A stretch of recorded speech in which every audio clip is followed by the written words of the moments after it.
நலாஸ் நாட்டு சர்க்கரை நலமுடன் வாழ நலாஸ் இந்தியாவிலேயே நாட்டு சர்க்கரைக்கு ISI முத்திரை மற்றும் அக்மார்க் அங்கீகாரம் பெற்ற ஒரே நிறுவனம். தொடர்புக்கு 9047045000.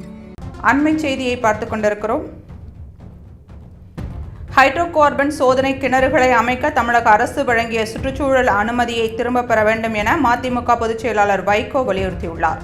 ராமநாதபுரம் மாவட்டத்தில் 10 இடங்களில் ஹைட்ரோ கார்பன் சோதனை கிணறுகளை அமைக்க ONGC நிறுவனத்திற்கு மாநில சுற்றுச்சூழல் தாக்க மதிப்பீட்டு ஆணையம் இன்று அனுமதி வழங்கியுள்ளது. கடல்வாழ் உயிரினங்கள், மீன்பிடி பொருளாதாரம் மற்றும் மீனவர்கள் வாழ்வாதாரத்தை இது பாதிக்கும் என வைகோ தெரிவித்துள்ளார்.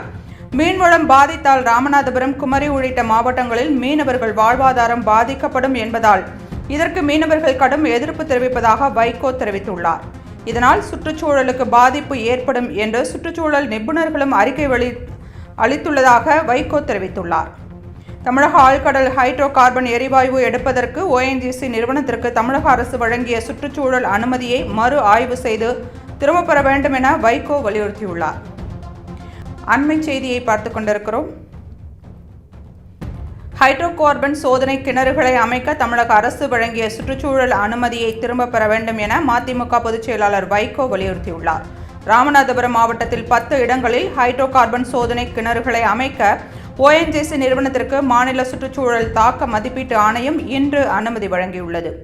கடல்வாழ் உயிரினங்கள், மீன்பிடி பொருளாதாரம் மற்றும் மீனவர்கள் வாழ்வாதாரத்தை இது பாதிக்கும் என வைகோ தெரிவித்துள்ளார். மீன்வளம் பாதித்தால் ராமநாதபுரம், குமரி உள்ளிட்ட மாவட்டங்களில் மீனவர்கள் வாழ்வாதாரம் பாதிக்கப்படும் என்பதால் இதற்கு மீனவர்கள் கடும் எதிர்ப்பு தெரிவிப்பதாக வைகோ தெரிவித்துள்ளார். இதனால் சுற்றுச்சூழலுக்கு பாதிப்பு ஏற்படும் என்று சுற்றுச்சூழல் நிபுணர்களும் அறிக்கை அளித்துள்ளதாக வைகோ தெரிவித்துள்ளார். தமிழக ஆழ்கடல் ஹைட்ரோ கார்பன் எரிவாயு எடுப்பதற்கு ONGC நிறுவனத்திற்கு தமிழக அரசு வழங்கிய சுற்றுச்சூழல் அனுமதியை மறு ஆய்வு செய்து திரும்பப் பெற வேண்டும் என வைகோ வலியுறுத்தியுள்ளார்.